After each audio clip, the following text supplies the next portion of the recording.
অভিনেত্ৰী আইমি বৰুৱাক আপোনালোকৰ বাৰু কাৰ ভাল লাগে জনাবচোন। নমস্কাৰ বন্ধুসকল, মোৰ ইউটিউব চেনেলৰ প্ৰথমটো ভিডিঅ'লৈ আপোনালোকক স্বাগতম জনাইছোঁ। হয়, আপোনাৰ যদি আইমি বৰুৱা বা সঁচাকৈ ভাল লাগে তেনেহ'লে আপোনাৰ বাবে আছে এটা ভাল খবৰ। তেন্তে আহকচোন আমি আইমি বৰুৱা বাৰ ভাল খবৰটো কি জানো। হায়দৰাবাদত যোৱা 6 মাৰ্চ 2022 তাৰিখৰ পৰা অনুষ্ঠিত হোৱা 6th Indian world film festival 2022ত চেমখৰে জুৰীৰ শ্ৰেষ্ঠ ছবিৰ সন্মান লাভ কৰিবলৈ সক্ষম হয়। আজি এই শুভবাৰ্তা লাভ কৰি অতিকৈ আনন্দিত হৈছোঁ। পুনে আৰু বেংগালুৰুৰ চলচ্চিত্ৰ মহোৎসৱত উপস্থিত থকাৰ বাবে এই চলচ্চিত্ৰ মহোৎসৱত উপস্থিত থাকিব নোৱাৰিলোঁ। এই সন্মান প্ৰদানৰ বাবে সন্মানীয় জুৰীসকল তথা আয়োজকসকলক কৃতজ্ঞতা জনোৱাৰ লগতে চেমখৰৰ প্ৰতিগৰাকী কলা কৌশলীলৈ হৃদয় ভৰা কৃতজ্ঞতা জ্ঞাপন কৰিলোঁ। এই প্ৰাপ্তি অনাগত সময়ৰ বাবে সাহস হৈ ৰ'ব।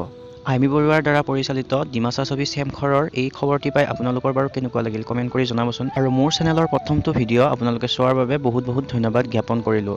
লগতে ভিডিঅ'টো যদি ভাল পাইছে তেন্তে লাইক কমেণ্ট শ্বেয়াৰ কৰি দিব আৰু লগতে চেনেলটো ছাবস্ক্ৰাইব কৰি বেল আইকনটো অন কৰি দিব যাতে মই নতুন আপডেটবিলাক দিয়াৰ লগে লগে আপোনালোকে পাই যায়। ধন্যবাদ।